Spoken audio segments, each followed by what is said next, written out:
رمضان کے پہلے عشرے سے بہتر دوسرا عشرہ ہے، اور دوسرے عشرے سے بہتر رمضان کا تیسرا عشرہ ہے۔ آج ہم اس تیسرے عشرے میں داخل ہو گئے ہیں، تو ہمیں اس بات کا علم ہونا چاہیے اور احتیاط برتنی چاہیے۔ ایام معدودات یعنی یہ گنے چنے کچھ دن ہیں، اور اب ان گنے چنے دنوں میں صرف بہترین دن رہ گئے ہیں۔ تو جو بندہ اس بہترین دن کو پا لیا اور اس کا فائدہ نہ اٹھا سکا، تو اس سے بد نصیب اور کوئی نہیں۔ الحمدللہ الحمدللہ، ہم نے رمضان کے سب سے بہترین دنوں میں قدم رکھ لیا ہے۔ ہم سب اپنی زندگی میں بہت مصروف رہتے ہیں، کافی بزی ہوتے ہیں، اس میں کوئی شک نہیں، لیکن الحمدللہ ہم نے کوشش کی۔ ہم نے پہلے 20 دن اچھے سے روزہ رکھا، عبادت بھی کی، صدقہ اور زکوٰۃ بھی دیا، لیکن اب یہ آخری عشرہ ہے اور ہر کسی کے پاس کچھ نہ کچھ مسائل ہیں۔ مثلاً کسی کے بزنس کا ہے، کسی کے کچھ جابس کا ہے، لیکن ذرا سوچئے کہ یہ رمضان کے آخری 10 دن ہماری زندگی کے آخری 10 دن ہوں تو، کیونکہ لیلۃ القدر کی رات میں ہی اگلے سال کی تقدیر لکھ دی جاتی۔ کیا میں اگلے سال حج کر پاؤں گا؟ کیا میں اگلے سال زندہ رہوں گی؟ کیا اگلے سال مجھے یہ رمضان نصیب ہوگا؟ کیا مجھے مہلت دی جائے گی؟ یہ سب کچھ لکھ دیا جائے گا، اور یہ کوئی نہیں جانتا کہ جو آخری 10 دن ہیں یہ شاید ہماری زندگی کے آخری 10 دن ہوں۔ تو پہلے جو بھی دن گزر گئے، جو بھی وقت چلا گیا، اور ہم عبادت نہیں کر سکے، اگر ہم تہجد نہیں پڑھ سکے، ہم قرآن نہیں پڑھ سکے، تو ہمیں افسوس کرنے کی ضرورت نہیں ہے۔ اللہ تعالیٰ نے ہمیں ایک اور موقع دیا ہے، ہمیں آگے بڑھنے کا۔ یہ آگے بڑھنے کا وقت ہے۔ یاد رکھیں کہ نبی صلی اللہ علیہ وسلم کا 10 دن کا کیا روٹین تھا۔ تو پہلی ٹپ یہ ہے، پچھلے 20 دنوں میں ہم نے جیسے بھی گزارا ہے اس پہ افسوس نہ کریں، بلکہ آگے بڑھیں۔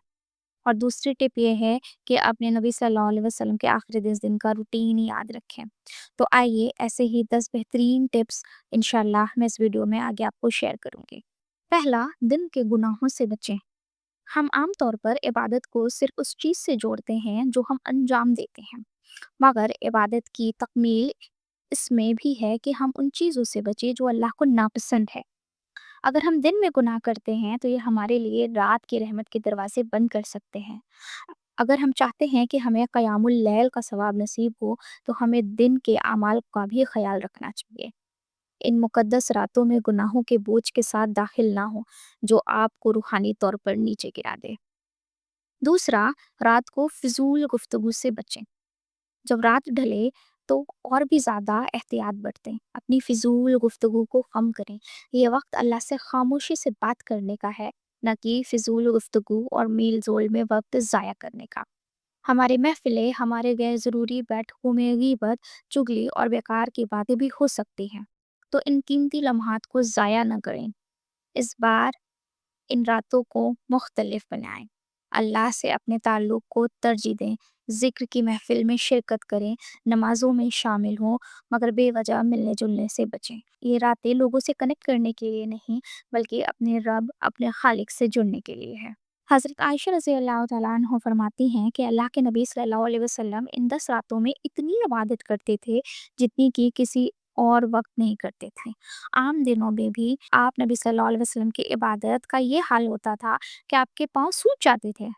جب حضرت عائشہ رضی اللہ تعالیٰ عنہ نے پوچھا، یا رسول اللہ، اللہ نے تو آپ کے پچھلے اور اگلے تمام گناہ معاف کر دیے ہیں، تو آپ اتنی عبادت کیوں کر رہے ہیں؟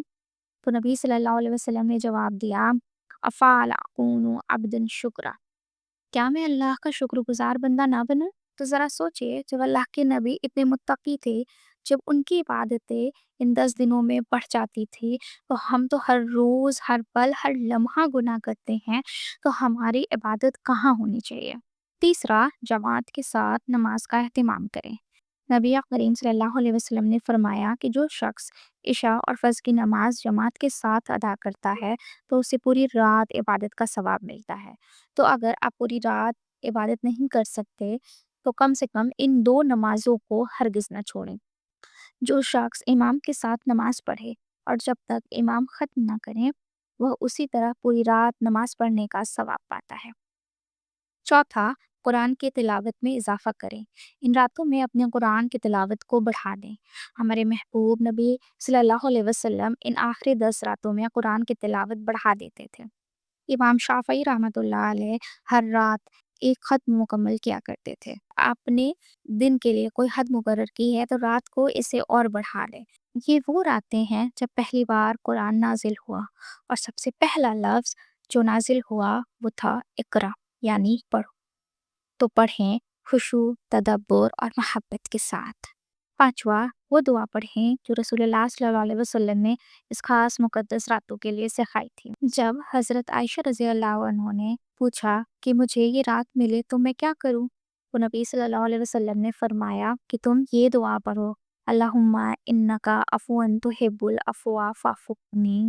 اے اللہ، تو بہت معاف کرنے والا ہے، معافی کو پسند کرتا ہے، مجھے معاف کرنا۔ اس دعا کو بار بار پڑھیں۔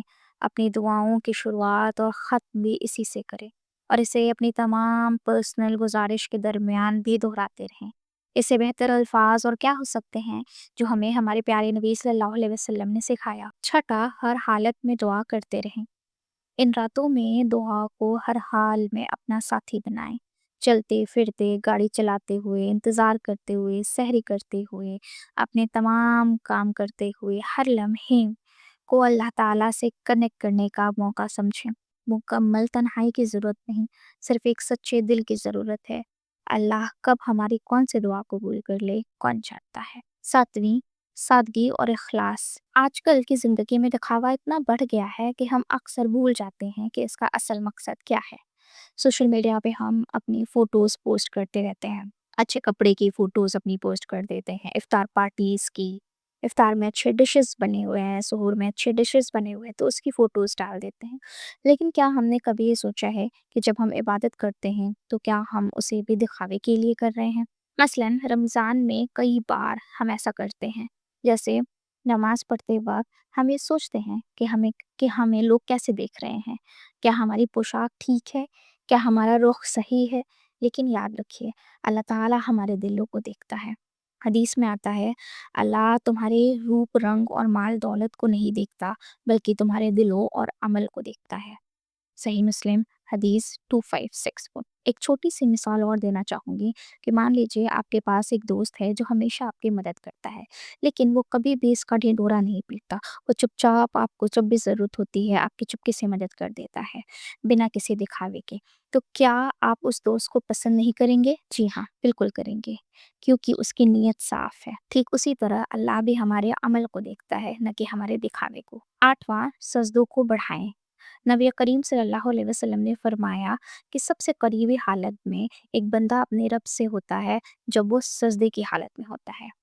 یہ رات صرف قیام کی نہیں بلکہ سجدے میں گر کے اپنی پوری ہستی کو اللہ کے حوالے کرنے کا بھی ہے۔ سجدے میں روئیے، مانگیے، تسبیح کریے۔ یہ اللہ تعالیٰ کے سے اپنے آپ کو جوڑنے کا سب سے خاص لمحہ ہے۔ نواں، صدقہ کریں، بھلے ہی تھوڑا ہی صحیح۔ صدقہ اجر بڑھاتا ہے اور اللہ کے غضب کو ٹھنڈا کرتا ہے۔ اگر کوئی رات آپ کے گناہوں کی معافی اور آپ کے درجے کی بلندی کی رات ہو سکتی ہے تو وہ یہی ہے۔ 10ویں، سحری سے پہلے توبہ و استغفار کریں، اور آخر میں جب رات ختم ہونے لگے تو فجر کی نماز سے پہلے چند لمحات ضائع نہ کریں۔ کیا پتہ وہی آخری لمحہ آپ کے لیے جہنم کے نجات کا لمحہ بن جائے۔ کیا پتہ وہی لمحہ آپ کے نام اعمال میں مغفرت کی مہر لگا دے۔ یا اللہ، ہمیں ان راتوں کو دیکھنے، جینے اور اسے فائدہ اٹھانے کی توفیق عطا فرما۔ ہمیں معاف کر دے، ہمیں قریب کر لے۔ یا اللہ، ہمیں ان خوش نصیب بندوں میں شمار کر جن کے لیے ہر رمضان مغفرت اور کامیابی کی بشارت لے کر آتا ہے۔ آمین یا رب العالمین، آمین۔